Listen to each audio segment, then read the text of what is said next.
So this is Supersport. This particular car here is presented in a lilac metallic, and it's arguably a more contemporary presentation of the car. It features all the black bits and some of the details with a really significant contrast between those and the paintwork. So to take you on a bit of a tour around the car and the things that have been considered throughout the design and engineering, I think it's best to start towards the front of the car. The Supersport is a bigger car than the 1968 Plus 8. Over the years, the cars have grown ever so slightly. This is still a very small, lightweight British sports car, but in an attempt to readdress the proportion that the earlier cars had, we've actually grown the headlights quite significantly.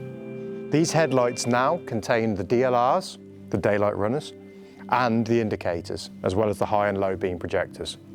This confines all the technology into one very clean unit, which allows the rest of the front to remain quite clean. Below this, you'll see what we talked about, this idea of intentionally clashing the sculptural handmade bodywork with these very technical engineered features. One of the big functions of the front of any vehicle is to manage the initial air-on to the vehicle. And this big splitter at the lower front end has two main purposes. One, it's to bring as much air into the cooling pack as possible, and two, it's to create additional downforce on the front of the vehicle. The Morgan has an inline 6-cylinder B58 BMW engine, and it's packaged very central to the vehicle in this quite narrow bonnet space. As a result, it's very important for us to manage the airflow in and directly out of the radiator. You'll see on the top of the cowl here, there's these two nostrils. These provide a great marker as you're looking down the bonnet and a really nice view over the front. But they also serve as extracting air immediately out from the backside of the radiator package. The front of the Supersport has a lot more wraparound in plan view than lots of other Morgans have done in the past. As a result, this is the longest ever bonnet of any Morgan. The cab rear H-point, you're sitting exactly in front of the rear axle for that really exciting driving experience. That's something we wanted to maintain. And this nostril serves another purpose, to visually just shorten the length of that bonnet ever so slightly. You can see the way we've treated this nose also to be quite new for Morgan. We still have the iconic horseshoe graphic, although now this is much more open, again to help air onto the radiator package in the car. And you get the sense with this technical, machined-looking cowl surround layered underneath the bodywork that the engineering and the innovation and the technical attributes are pushing through the surface. Either side of this front splitter, you can see two overriders. Overriders were traditionally fitted to Morgans and many other British sports cars.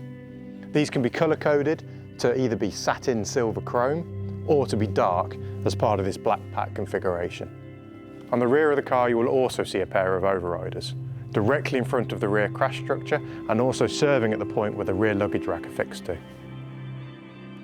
As we move round to the side of the car, you can begin to see some of the structure in the surfaces on top of these wings. When you drive any Morgan, whether it's a three-wheeler or a Plus 4 or a Supersport, that view down the bonnet is one of the most exciting parts. And what I like about driving Morgans is the way that the apex of this surface crowns directly above the top of the front wheels. It gives you a visual reference at all times where exactly your front wheels are situated. This is really nice when guiding the car through corners. This structured surface has very soft creases on it. Though we didn't want them to be so sharp they become of the moment and modern, but neither did we want the car to be too full and flowing. We wanted a bit of structure and a bit of integrity to those surfaces. We spent a lot of time carefully obsessing about the exact radius and whereabouts on this surface that they fade out.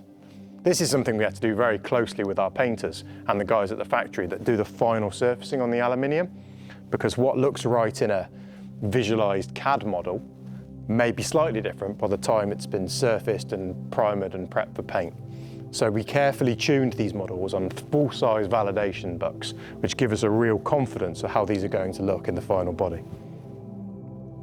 For the first time now, Morgan has flat wheel flats around the arches. These actually make the tyres and wheels look a little bit larger, as well as giving a bit of structure and catching a really nice reflection. But in fact, the rolling radius of these wheels is much larger. We've opted to not go for a super large 20-inch wheel, and we've maintained a 19-inch wheel rim diameter, but we've got a lot more rubbers on the tyres. And with all of the new suspension geometry, anti-roll bars front and rear now managing some of the body roll, it means we can have a lot softer spring rate with a lot more compliance and make a car that feels so much more confident in and out of the corners.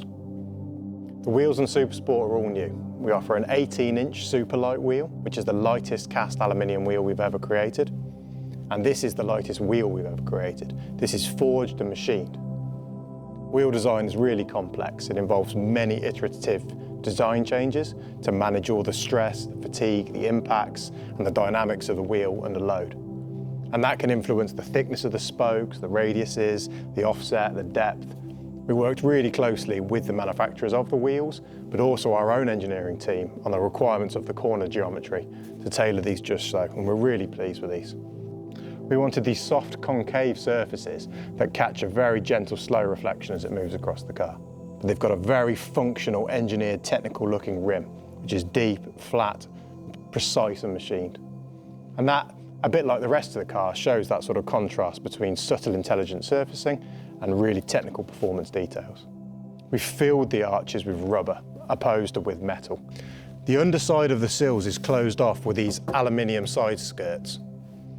These two serve two purposes.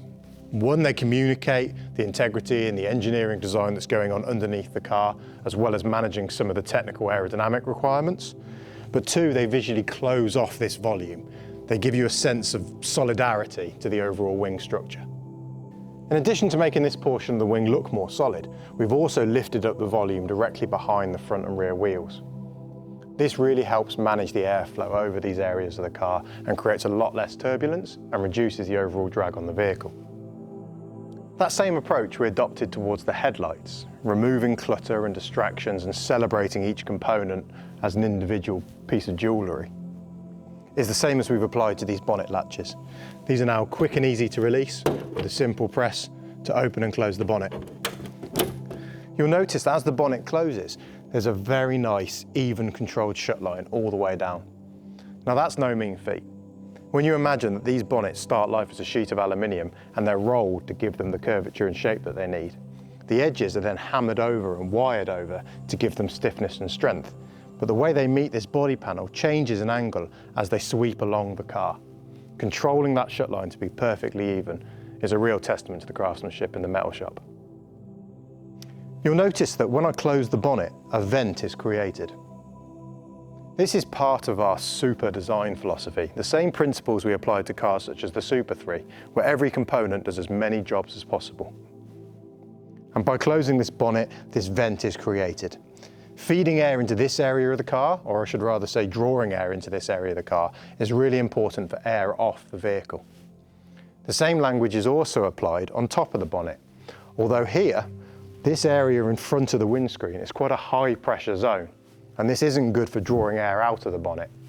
Instead, we use this area to draw air into the HVAC system for the climate control inside the car. That's only required on one side of the vehicle, hence this asymmetrical vent on one side. In any new vehicle development program, the door and its aperture are always one of the biggest, most complex tasks on the vehicle. That's because they're very central. A lot of the different panels are coming together around the door. They also need to function. They need to manage sealing, drafting, water ingress, ergonomics, ingress and egress. There's a lot of study that goes into any door package.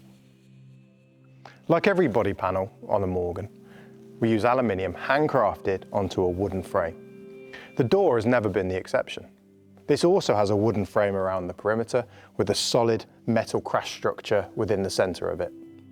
However, in the past, we've mounted that assembly to the wooden frame around the scuttle of the car.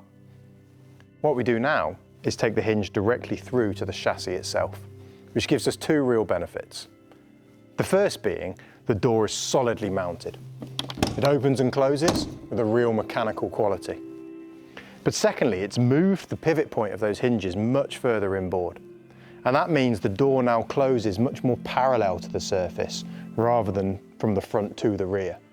And that means that we can introduce much bigger, thicker, larger seals and really improve the noise, the vibration, harshness, water and wind management, and create a much more comfortable cabin in general.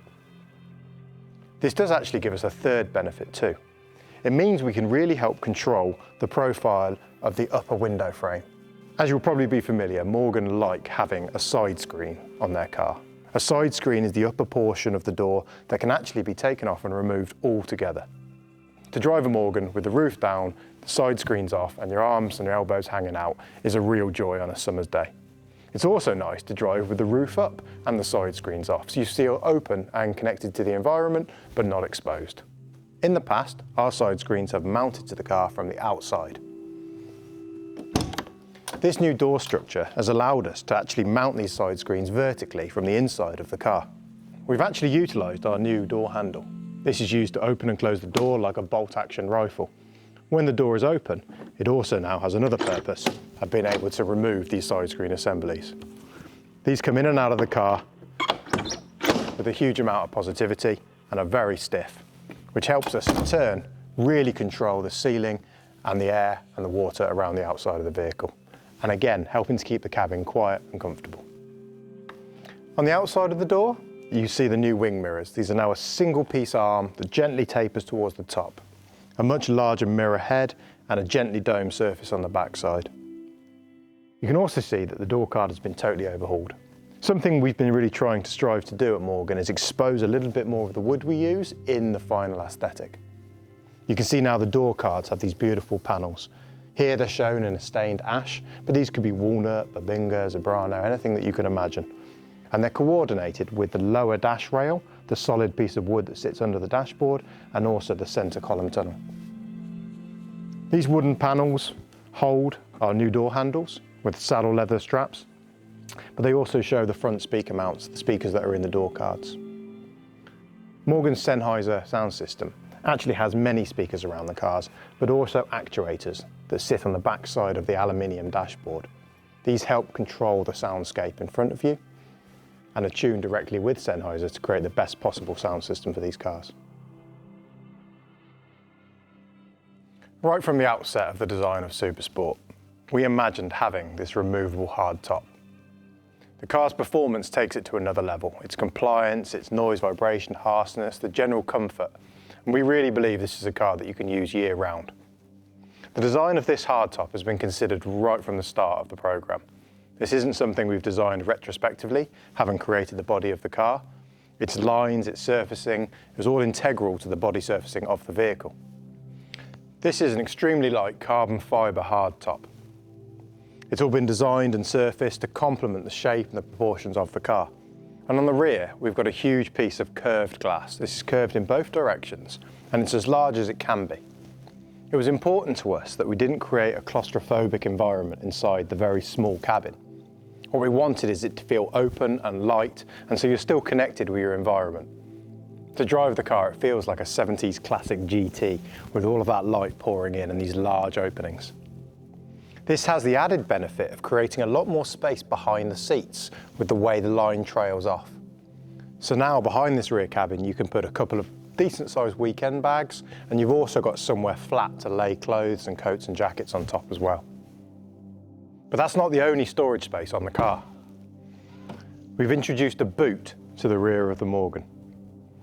As you open the boot, you immediately see some of the ash wood frame exposed. This is something we're really pleased with. Ash wood is used around the car to act as the former upon which we hammer the aluminium panels. By the time it's had the aluminium worked on and sanded and ground into place, that wood doesn't always become the best looking, and it actually gets concealed by the upholstery when the car is finished. However, towards this part of the car, due to the way the boot opens, we're able to expose the wood and just naturally oil it to show it off in its full glory. There's so many misconceptions about a Morgan having a wooden chassis. Morgans don't and never have had a wooden chassis. It's a wooden body frame dropped on top of a metal chassis, and it's no exception for Supersport. The tail of the Supersport is something that we are arguably most pleased with. Much like the front wings, by lifting up the tail, we've really helped the overall effect of aerodynamics, the drag on the rear of the vehicle. Much like the front lights, we've now combined the tail, stop and indicator into these single glowing units that now sit below the waistline of the vehicle. That means the top is left totally uncluttered. All you see are the way the lights move across the highlights and the creases, and there's a really nice gentle waterfall effect between the curvature of the boot and how that lands onto the wing. In fact, the shut line where the wing meets the body is also the shut line for the boot, so we've minimised even the line work around the cars.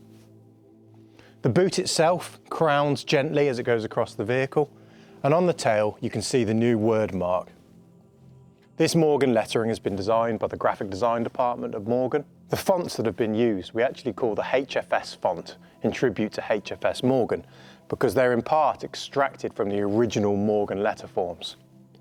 What we've opted to do is just stand these up slightly, leaning them towards the rear, almost presenting them in quite a theatrical way. The sides of each letter are highly polished, so they take on a reflection of the paintwork, whereas the tops are a matte finish. It almost, in certain lights, makes the letters appear to just float in space. Beneath the waistline of the boot and the tail, you see this very technical rear diffuser arrangements. There's lots of functions going on here. Underneath these two pods are the rear crash cans that manage all the rear impact protection. They're finished with an overrider, much like on the front of the car. These can be finished in satin chrome or a dark finish, and these slots in the centre enable you to fix the rear luggage rack. The rear luggage rack pivots from these points, so it can be opened and closed to still allow access to the boot. The lower half of this diffuser is managing all of the underbody airflow, extracting air from beneath the car and creating downforce. This is the most aerodynamically balanced Morgan that we've ever created. There's been a great deal of change inside the car too.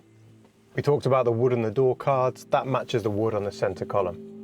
The centre column has changed significantly. This centre binnacle now contains the ESC and the sports modes buttons. At the front, there's a pocket for your device, so you can see the navigation whilst driving, and that also has an integrated wireless charging unit. Beneath this binnacle, you'll see this small vent.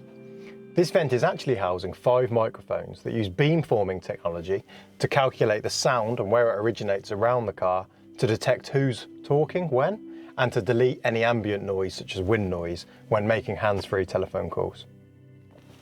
In front of me is Morgan's new steering wheel. The aperture of the rim is gently tipped outwards. This steering wheel is right in front of you. You feel in a very engaged driving position, and by having that teardropped rim tipped ever so slightly outboards, your elbows are in the optimum position. The centre is a solid cast aluminium faceplate. This has just been anodised to give it a really raw industrial finish, and has a lot of depth in it to make it look very slim and structural. For all of your information are 5 analogue dials. These are handmade in the UK and feature a concave edge-lit face. Being edge-lit, you get a really nice shadow across the face of the dial, where you'll see the individual pad-printed letter forms. These almost appear to be hand-drawn, and each are individually pad-printed on. There's a subtle texture in the centre, which when you look closely is a Morgan louver pattern that's just been repeated. And on top of them, there's a polished stainless round circle. Behind this, the needles move around the clock. Beneath that, you've got your audio controls and your HVAC climate system controls. And in front of you, there is a digital display. All of the artwork on that digital display is coordinated with that of the dials around it too. Surrounding the whole aluminium dashboard is this new moulded rubber crash pad. This flows seamlessly into the doors and is framed on the underside by a solid piece of wood. Beneath that, of course, you have your glove box. And so this is the end result. This is Supersport, available with a removable carbon fibre hardtop or as a roadster with a folding soft top, or both. They're very easy and quickly interchangeable. And of course, like any Morgan, it can be tailored to virtually any specification, with an infinite choice of paint, many different interior options, 18 or 19-inch wheels in various different finishes, and a whole array of other little details, all coach-built and handcrafted at Pickersley Road.